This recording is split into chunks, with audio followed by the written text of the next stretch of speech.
Hello, and welcome to this bonus episode of Masterhead.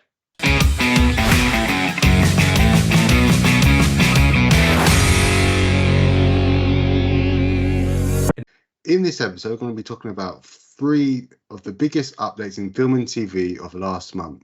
Okay, so to kick things off, which is probably the biggest update or news, we could say, is the recent new heads of Lucasfilm, who are Dave Filoni and, sorry if I butchered his name, Lin-Wen Brennan.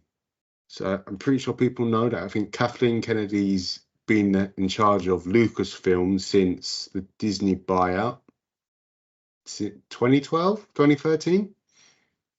Yeah, something like that. Yeah. So albums. like 12 years now. Obviously, with Star Wars sort of going in a new direction, heading back to the cinemas with The Mandalorian and Grogu coming out. Is it April? We did this whole video at some point this year. And with Star Wars Starfighter out next year. So I guess it's time for a new sort of face of Lucasfilm.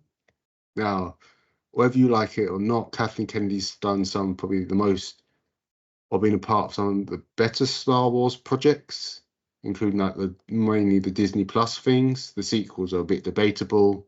Yeah, I mean, I think if they're going to go down a new vision for Star Wars, no pun intended there.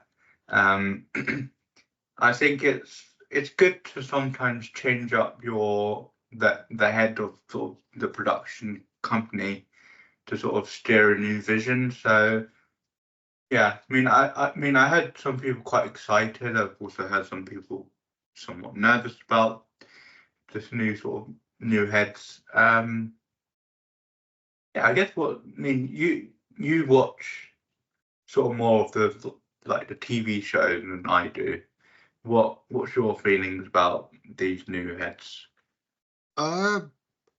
One of them could be heading up the creative side, and one the business. So yeah, I think they've done it similar enough to what DC Studios are doing with James Gunn and Peter Safran, and one's more in charge of the creative and another's more in charge of the admin areas.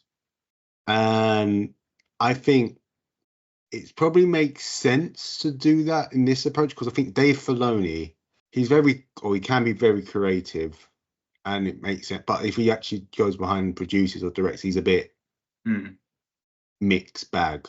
So it's just like, yeah, I think it's good for that kind of thing. I mean, whether it will actually work, I think we'll have to wait till possibly 28 to see. That'll probably be the first sort of project they'll be fully involved in. I mean, I know probably Filoni's probably involved with all the Star Wars films at the moment anyway, but it's just that's probably properly when they'll be in development. Although I know they're now in development, so it's technically, but what Starfighter and Mandalorian Grogu is still under Kathleen Kennedy's name. Well, it's under her leadership, so it's sort of, we won't wait. We probably have to wait till 28, which I don't think there's any Star Wars film or project announced at this point. But that's when they'll probably be a new. We'll probably have to wait till D23. Or D23, which, I probably explain some more updates of what's going on. Right, and so our next one is probably came out, I believe, earlier this last month, which was the Batman Part 2, which obviously is filming, I think, very soon. Yeah. And we've got some casting announcements. One was a bit of a rumor and is not sure if it's actually happening. One is officially confirmed, which is Sebastian Stan as Harvey Dent, or also better known as Two-Face. What do you think about that? I think there's a common theme with sort of DC taking Marvel actors, Marvel taking DC actors. So yeah, I could see it. he's a very versatile actor, and I think he'll do quite good in the role. And he understands like the hero universe, so I think he'll fit in quite well. Yeah, I agree. I think obviously Sebastian Stan, who's better known as the Winter Soldier or Bucky Barnes in the MCU. Yeah, I think especially with Marvel now possibly turning over a new leaf with Doomsday and Secret Wars and possibly a reboot after that. So it's very like unsure, I guess, if he's going to continue. Obviously, we don't know what happens in Doomsday and Secret Wars until a lot later. But I think this is interesting because this time he although he was sort of a bit of a villain, he wasn't much. Well, there's one project where he was properly a villain, but he was mind controlled, so I don't know if that really counts. But no, but I mean he's quite a versatile actor. So yeah, I can think see other him projects he's done a lot of different roles.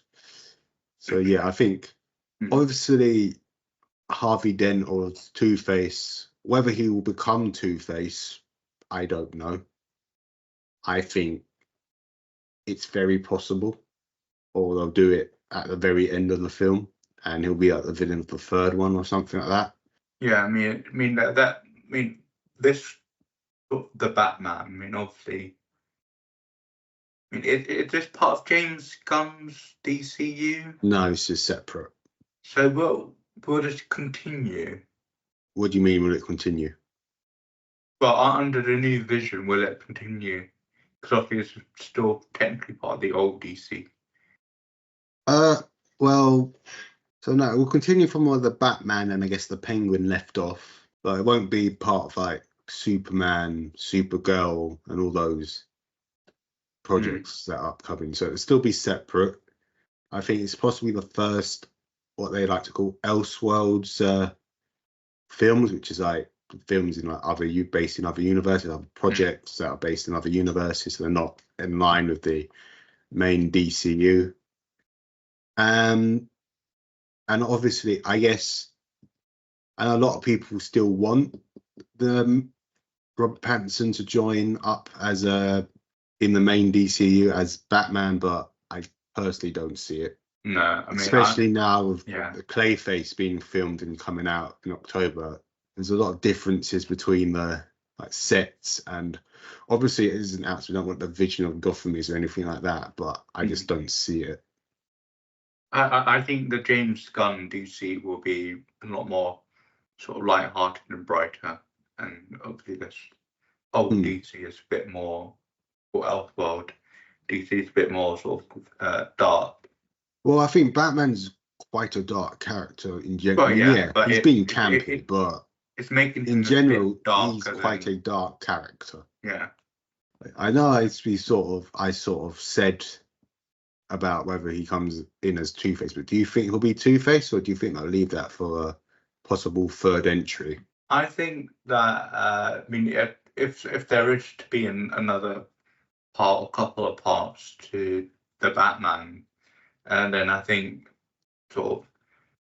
I think they're going to introduce a lot of the characters, and then maybe like a part 4 or 5 or whatever, then they'll introduce sort of all the villains that he sort of faced, and then he will sort of turn. I think they'll hint towards it at the end, but I don't think he'll be Two-Face until right at the end, and then it'll be like a cliffhanger type thing leading on to a potential sort of multi-villain matchup.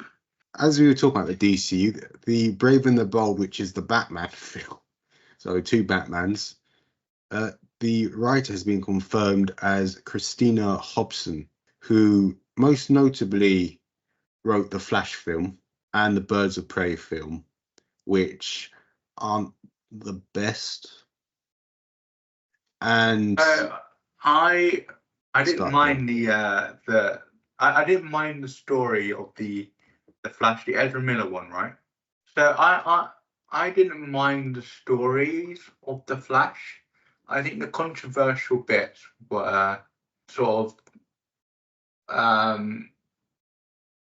Ezra Miller himself. I think Ezra Miller did some questionable things got themselves in some trouble.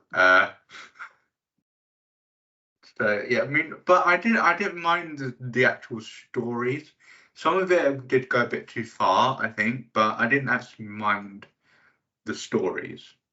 Yeah, I think I agree. I think the writing isn't really the. I mean, yeah, the story's can be a bit campy, but for the most part, it's a well told story. I think what really left the Flash down was, as you said, Ezra Miller and the actions that happened prior to the release, which definitely hindered it. The CGI as well probably didn't help matters. But yeah, I think the writing itself and the story wasn't. Obviously, there's a lot of backlash because the Flash, let's face it, it's not the best movie ever. No. And obviously, people because she also did Birds of Prey, which is okay. It's very. I don't know. Have you seen Birds of Prey? I don't think I've seen the film, the latest film. Okay. Yeah. Yeah, because obviously it was okay. I mean, I think it's very undecided if it wanted to be a Harley Quinn solo film or a Birds of Prey film. And it sort of, I don't know what happened, but it sort of tried to do a mixture of the two and didn't really work. So it was a mess. And I think by the sounds of it, that she tried to make it a bit more closer to the comics, but obviously Warner Brothers wanted it a certain way. And I think that's partly true to the Flash, because the Flash, even before the film came out, it was in production or pre-production for pretty much since 2016, when Snyder was still there, because it's been, I think it's had loads of directors, loads of writers. So either way, the Flash film, if it was any good, it was be a miracle, to be honest. It was a miracle it actually released, to be fair. Yeah, but I think, I mean, the writing wasn't bad, and I think if James Gunn can sort of help a bit with the story and the general direction, I don't think it'll be that bad. No, honestly. I think, yeah, because James Gunn said that he's worked very closely with the writer. Obviously, we didn't know who the writer was at that point. Yeah. And he said the script or the story's been changed a little bit. How much, we obviously don't know until there's some sort of casting announcement or anything like that.